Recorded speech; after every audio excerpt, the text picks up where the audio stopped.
Now, on 105.9 FM and streaming worldwide on the WMAL app, O'Connor and Company. It is 6:07 on the dot. News Talk 105.9. Good morning. You're listening to WMAL. We are here to help you make sense of the news on this Black Friday. Good morning, everybody. It's Patrice Onwuka. I'm here with Andrew Langer, who is last day in the big seat. Andrew. I know. Yeah. Listen, it's been a pleasure as always. Well, it's been a pleasure having you and being on with you a couple of times over the past few weeks. And Larry will be back on Monday. I know he's out here listening probably this morning. I know the housewives are very excited to have him back. Absolutely, absolutely. Yes, the housewives of WMAL. Shout out to you, ladies. At 7:05, we've got Lieutenant Colonel Tony Schaefer. He's going to talk about, obviously, this Afghan national who killed one D.C. National Guard in D.C.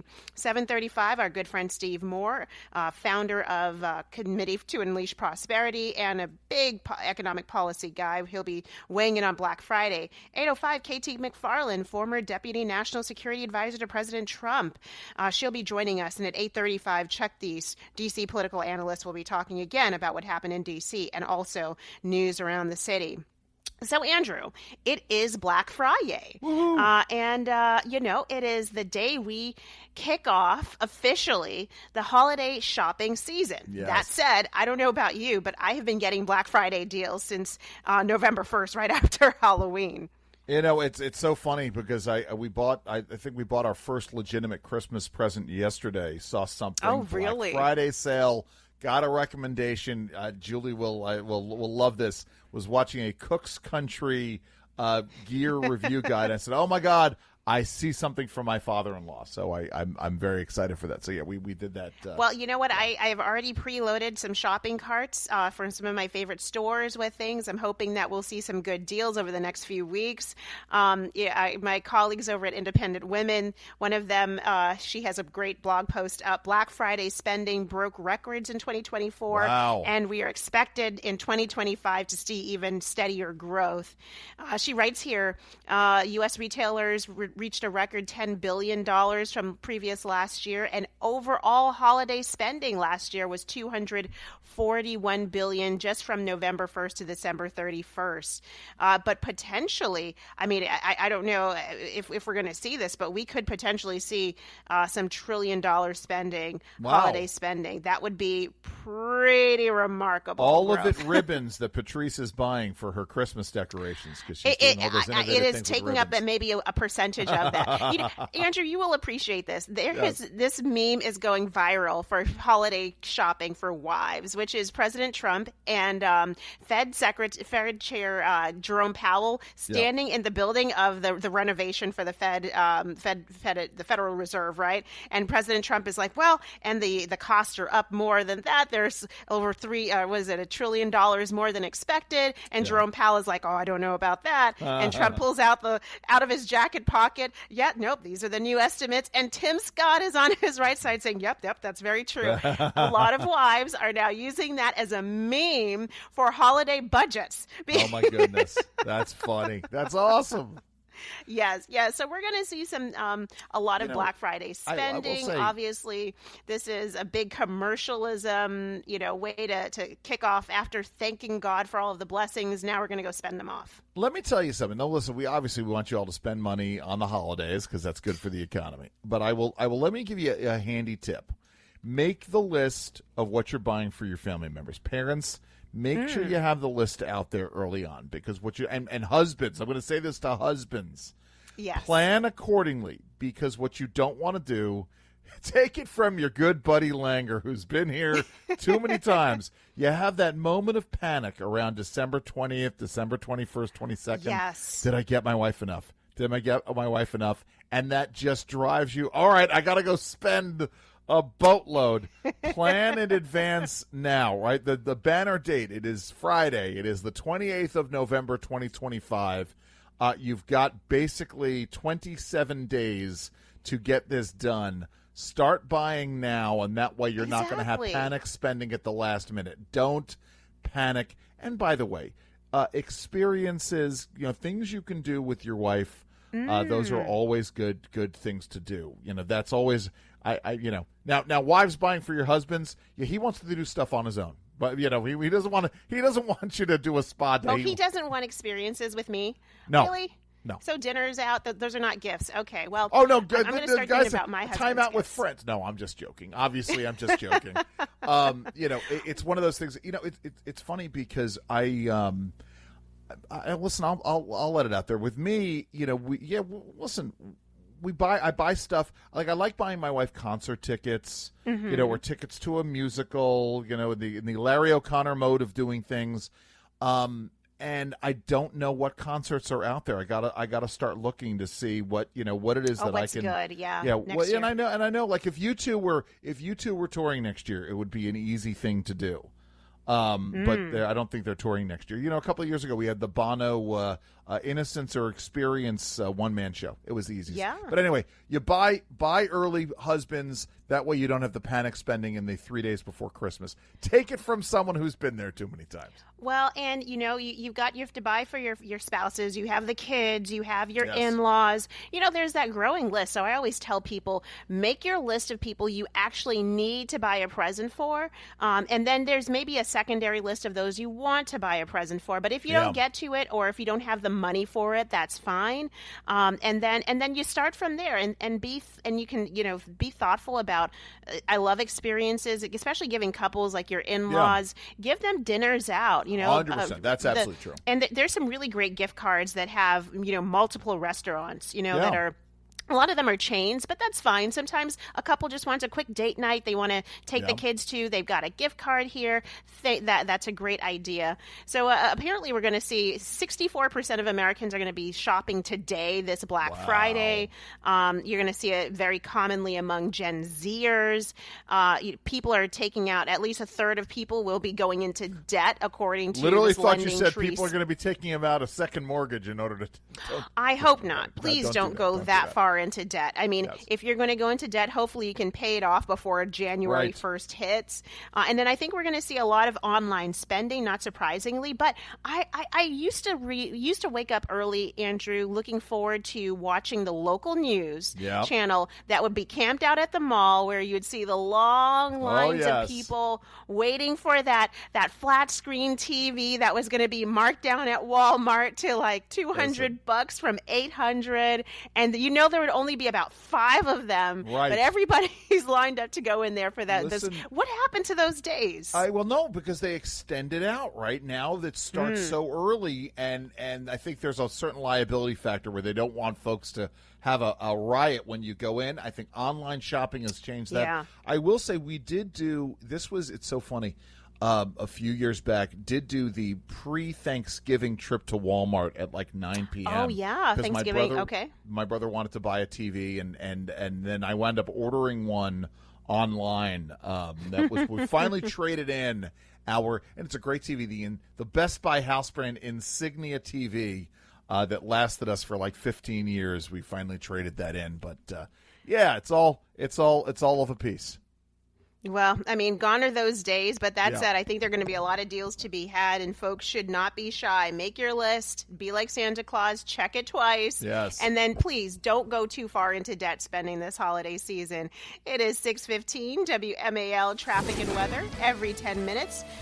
First on the 5s. News Talk 105.9 WMAL, making sense of the news. Andrew, to reset, for folks who don't know, earlier this week we saw 2 National Guards members who were ambushed in an attack in Washington, D.C. Unfortunately, on Thanksgiving Day, one of those National Guards member was shot and killed, and the other is still fighting for his life. Just to remind folks, Sarah Beckstrom, 20 years old, was one of the 2 service National Guards members who was shot and killed. Yeah. And then U.S. Air Force Staff Sergeant Andrew Wolf, 24 years old, was also injured in the shooting, and he remains in critical condition, fighting for his life right now. Yeah. His father, Mr. Wolf, Jason Wolf, told CNN, "Please keep my son in your prayers. He is a great person, and he's a fighter." Andrew, I would love your initial take on when you found out that one of the 2 service members was killed yesterday. Yeah, I mean, listen, this is tragic, absolutely, and it's one of those situations where, as you pointed out early on in the show, we've gone months now with these National Guardsmen doing great service in the district, and let's remember 2 things, right? Of course, that the District of Columbia is different than anywhere else in the United States. So even if you oppose having them go to L.A. or Chicago or Baltimore or wherever, Charlotte, North Carolina, to tackle crime, the district is different. And with President Trump as the commander-in-chief of the D.C. National Guard, this is well within the orbit of presidential power to bring the Guardsmen here. And as Janine Pirro said, the 4th highest murder rate in the country. And I know I have felt safer with these National Guardsmen on the street. And it was and it had the impact that we wanted it to have, which is crime was down. This story of this guy driving 40 hours across country. I don't know what triggered him. I want to find out more about what's going on. I know we've got it in our prep work. Folks talking about his background and experience. At the end of the day, it was. It is a tragic story. This young woman gave her life in service to her country, and she needs to be honored for that.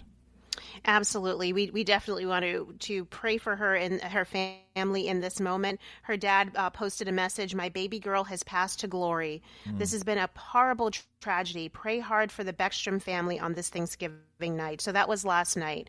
Now, details about the accused gunman, Mr. Ramanula Lackenwall. This according to, let's see, who is this reporting here? WJLA, our local affiliate here, dives a little bit into the background of this 29-year-old man from Afghanistan. Officials say he is from Afghanistan, came to the country in September 2021. We know that during the botched rollout by the Biden administration. He lives in Washington State and drove across the country, as you said. He lives in Bellingham with his wife and 5 children, according to Janine Pirro. Yeah.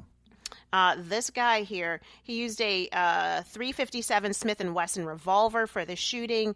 Gun and other materials are being processed right now. He also had a number of electric devices, including cell phones, laptops, iPads, all being analyzed right now from his home.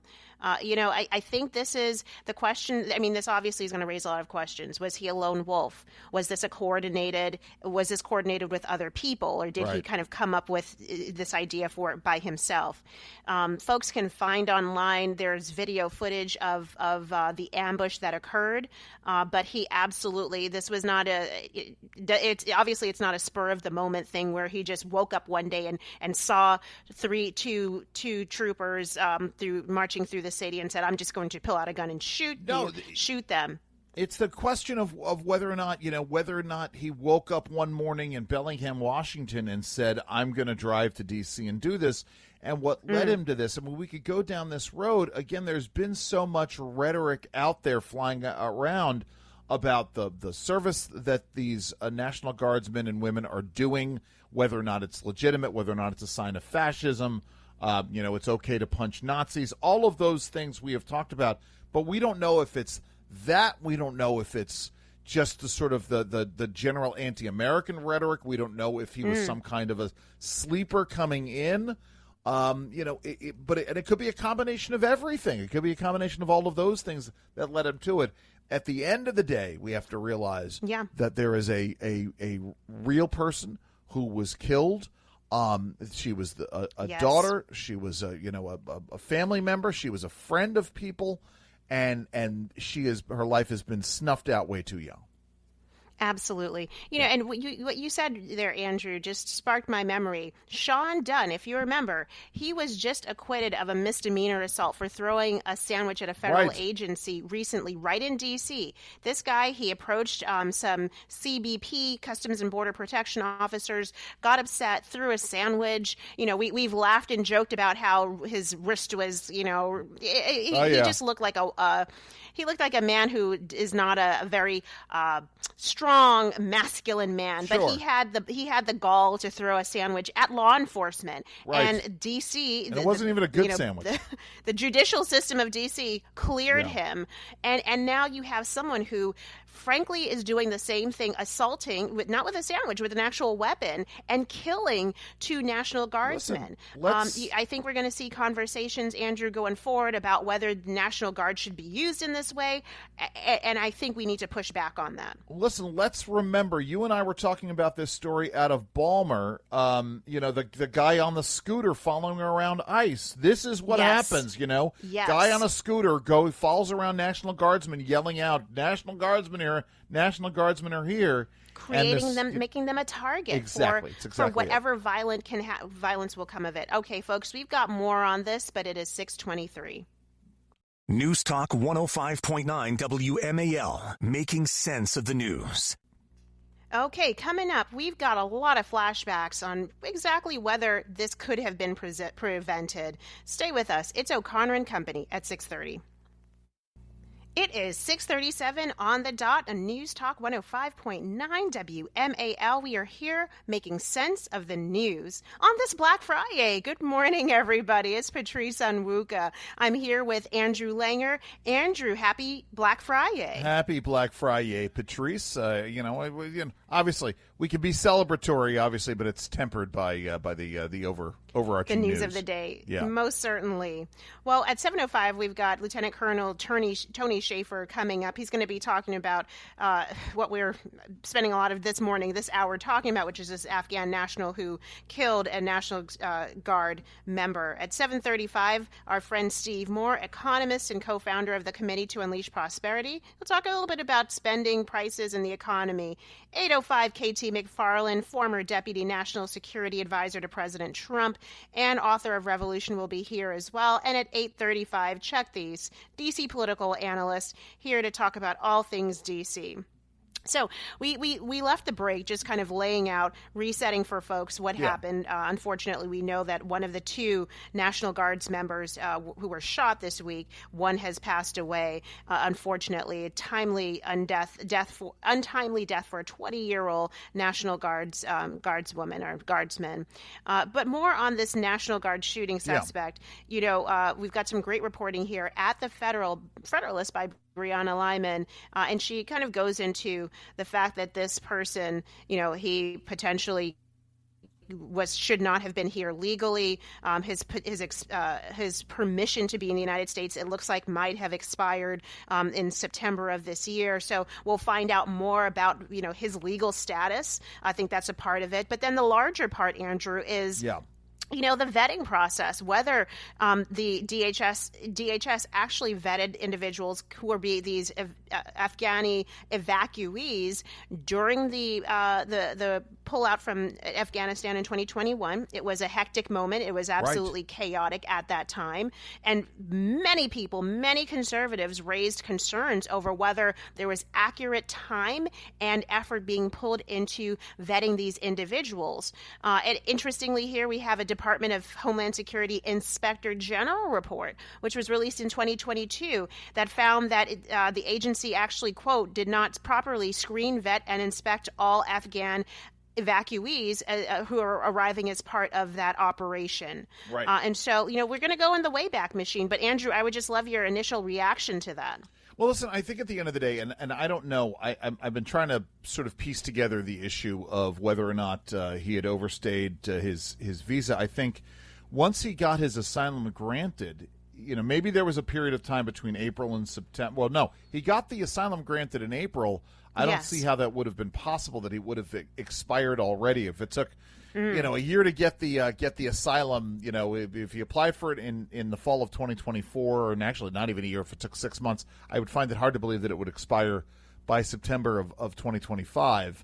But that being said, listen, at the end of the day, with the sheer number, this gets back to this issue of the law of large numbers, right? Yes. At the end of the day, with so many people coming in, it is almost impossible. You cannot guarantee that everybody is going to come here with a pure heart and a pure motive, and you don't know what happens between 2021 and 2025.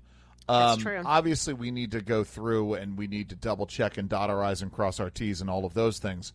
But this is, we need to find out exactly what was going on with this gentleman. I'm fully confident we're going to be doing that. I hope so. Now let's go. Let's listen to what the Biden administration actually said at the time, because they were very confident that they were able to vet. Let's play cut 7. This is former Secretary Mayorkas talking about this vetting process. Was Afghanistan a successful withdrawal? Senator, the evacuation that the Department of Defense and the Department of State led was historic in evacuating so many individuals. Of those that are evacuated, how many of them were vetted before they got on the plane? Senator, it is our policy to vet. That's a simple question. How many of them were vetted before they got on the plane? Out of Afghanistan? Yeah. Cannot speak to that, but it is our policy. So you can't tell us how many people were vetted before they got on the plane to come to America? Oh, I'm sorry. If you're speaking of the plane to come to America, let me, if I may, Senator, explain the process. Senator Lindsey Graham questioning Andrew Mayorkas at the time, and he stumbled over his words. He couldn't definitively say, yes, we vetted everyone. Right. And if he did, he knew he'd be lying, because we saw the images of very, very graphic images of people clinging to U.S. transport planes in the air, losing their life. There's no way you can tell me that they knew everybody who ran through those gates and jumped into the planes. And that's the truth of it. And even if they did, I mean, as we've seen with what's been reported by America First Legal, right, and they've got some inside sources apparently talking about this. Some of the problems, of course, came in because of limited information between CIA and other folks who are doing the vetting, and names get changed. And we talked about with Hans yesterday on the air. The reality is that record keeping over there can be a little bit difficult to get. Again, there are so many different factors that are going on, and once again, it underscores that policy made in a crisis is invariably bad policy. It is. Yet you had the Biden administration being really definitive and defending and claiming that everything was on the up and up. Let's play cut 8. This is August 2021. Jen Psaki, former press secretary for the Biden administration. DHS has been working closely with agencies across government, including our military, diplomats, intelligence community, and law enforcement professionals, and many others, to ensure that all Afghans are screened and vetted prior to being allowed into the United States. Additionally, all evacuees will continue to undergo extensive COVID-19 and public health precautions, including immediate COVID-19 testing and offered vaccines upon arrival. DHS will also coordinate with numerous other federal agencies to ensure that relocated Afghans have access to medical care. Here's what I know. I'm waiting for the moment, Patrice. I'm going to make a joke here, everybody. That the moment 75, 80 years from now, when some student is going to hear this and go, boy, they were so focused on this COVID thing. They're giving this whole speech about how these people are properly vetted because that's what's important. What is this weird throwaway line about making sure that people were properly vaccinated when coming in? I'm waiting for that moment. Yes, yeah. It just takes us back to a dark place. All right, we're going to have more on this topic, including a lot more flashback videos, audio for you guys to listen to. It's 6:44. WMAL, making sense of the economy, because it's your money and your retirement. Download the WMAL app to stream us for free. Okay, so excuse me, Andrew. So it does appear that the suspect who killed a National Guard's person might have had legal status here. I think we'll find out more details. Let me just explain real quick. So what happens is, when we get these first news reports, folks get sources. They get unnamed sources coming out.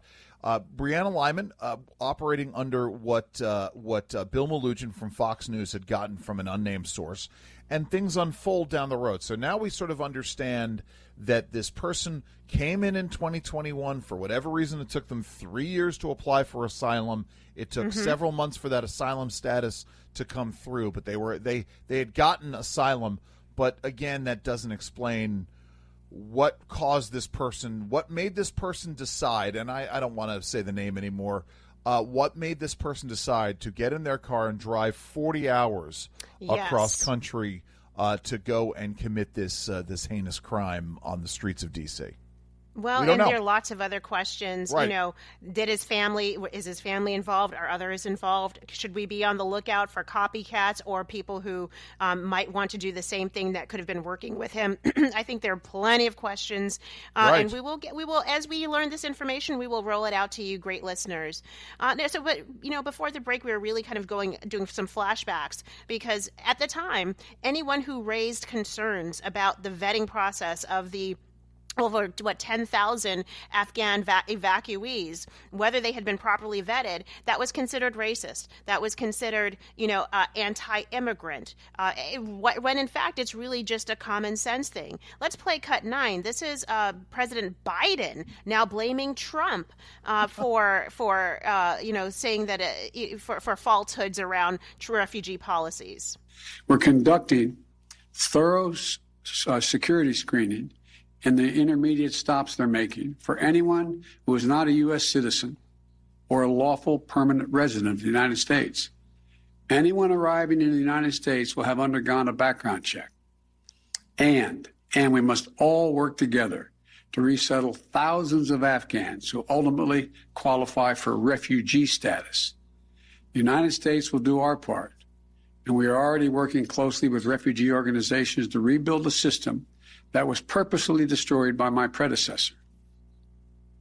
There you go. That's Biden. Wow. Very confident in the vetting process at the time. I'm surprised he was that lucid to even say that, but he was confident, and now we are understanding, as we talked about here, even Inspector General reports from his administration calling out the vetting process and saying there was not the adequate access to information or understanding of the individuals. Now, let's have a response from President Trump, August 2021, cut 11. And nobody knows who the hell they are, Cheryl. These aren't the interpreters that we taught. These were people that rushed into the planes, and they were so interested in trying to make it sound like, oh, they're doing a good job. These people, many of these people are going to be terrorists, okay? They're going to be terrorists. They were very powerful. They were very energetic in getting onto the aircraft. They say they're vetting them very carefully with biometrics and documentation. They're not doing that, and you can't, because there is no documentation in that country. And it's prescient. Listen, we know at the end of the day, the president will take a victory lap when the president wants to take a victory lap on this stuff. Here's the reality. The reality is, we are going to continue to know more about the gunman in the coming days. We're going to continue to know more about what he was doing with our intelligence operatives and operators who were in Afghanistan at the time. We'll get a better understanding. But at the end of the day, regardless of what kind of service he was doing with the Americans there, it's going to take a bit to uncover exactly whether or not how long this was premeditated for, and whether or not he just snapped and decided what led him to come to D.C. from Bellingham, Washington. All right, and these are questions we might pose to Tony Shaffer, who's coming up during the 7 a.m. hour. Right now it's 6:53. All right, coming up in our big 7 a.m. hour, we've got Lieutenant Colonel Tony Shaffer as well as Steve Moore. Stay with us. It's O'Connor and Company with Andrew and Patrice Onwuka.